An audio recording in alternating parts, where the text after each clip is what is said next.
What is going to be exciting, super exciting, this is the most exciting thing on the calendar today, of course, is the Federal Reserve.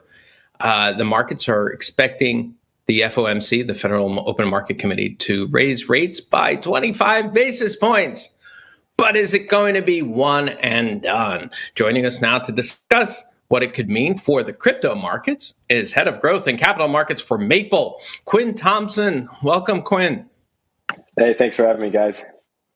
Glad to see you. So,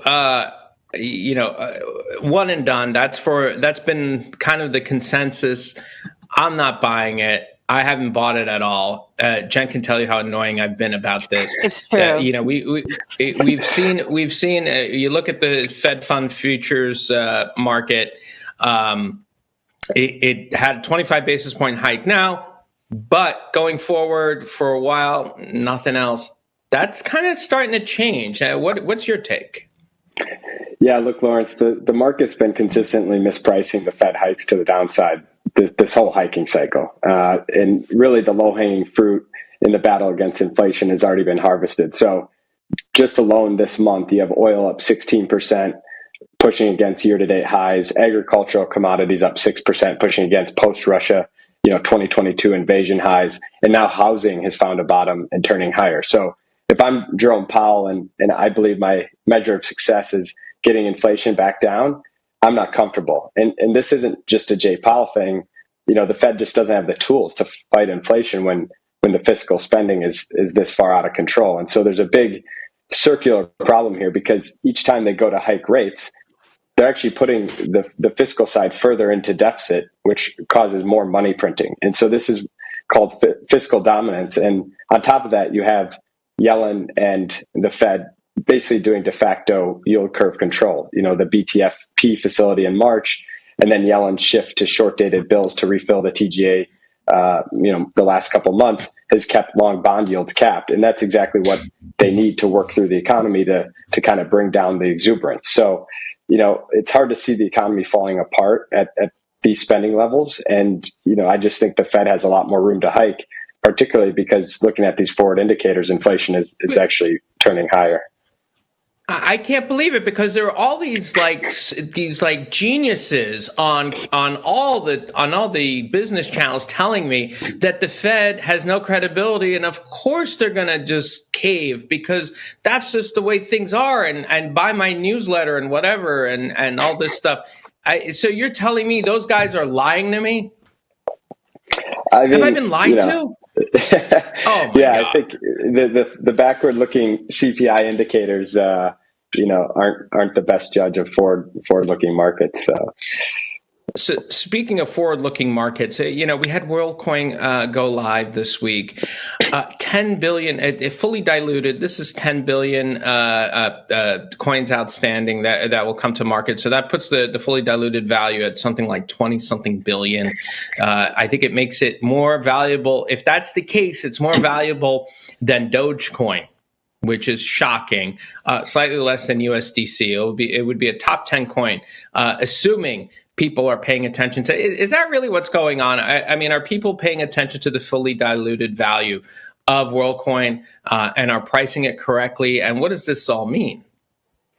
Yeah, look, I'm not the expert on the WorldCoin topic. No one is. The fully diluted valuation's been a heated debate in crypto for a while now, and it all really depends on when that supply is going to hit the market. A strategy for a number of large projects over the years has been to issue a very small portion of their total token supply, which if you're looking at purely flow and technical dynamics, might inflate the price, but I don't think anyone really believes that fair valuation in this market for something that doesn't quite have a product yet, to my knowledge, or at least adoption and scale. Yeah, so it's one of the things I think when markets start to get choppy here and lose the upside momentum, you start to see things like this also really kind of hurt liquidity. And there's a number of other large multi-billion-dollar tokens that'll be hitting the market over the coming months. And there needs to be supply and capital to digest those onto the market. And so it makes me a little cautious. Quinn, you say in your notes that the market is desperately clinging to this Ripple and ETF news. Talk to us about your outlook on the ETF and how you think the market's going to react as we move forward to a decision in maybe hundreds of days, maybe tens of days, who knows? Yeah, the reality is, we've had a nice boost year to date. The first half was quite strong for all tech assets, NASDAQ, Bitcoin, everything.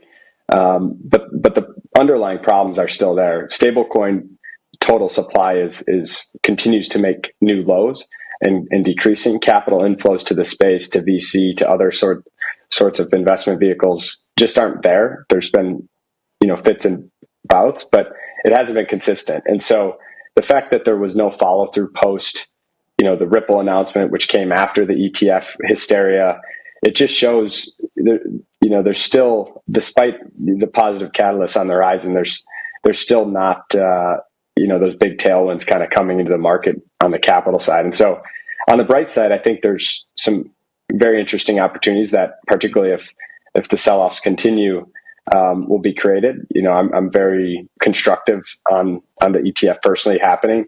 Not that it's going to happen in 30 days or less, but the fact that we're getting a timeline that's even 3 to 12 months away versus previous to the BlackRock and rest of the filings was probably 12 to 24 plus months away. And so that's a big deal. And I also think, the precursor to that is going to be this Grayscale versus SEC decision, which if Grayscale wins is basically the ETF approval in itself, in my opinion. And I think you see those trust assets close that discount gap effectively overnight. And how do you think markets are going to react once that ETF gets approved, if it gets approved? If that's a big if. I said once, and then I said if. No, I'm just saying you seem pretty optimistic. I am optimistic. I think Gensler's clearly 2 L's in a row, where you have the Ripple news, which everyone kind of is like, can't believe that they lost that, and then just the momentum here on the ETF side, the fact they're acknowledging the applications and providing feedback.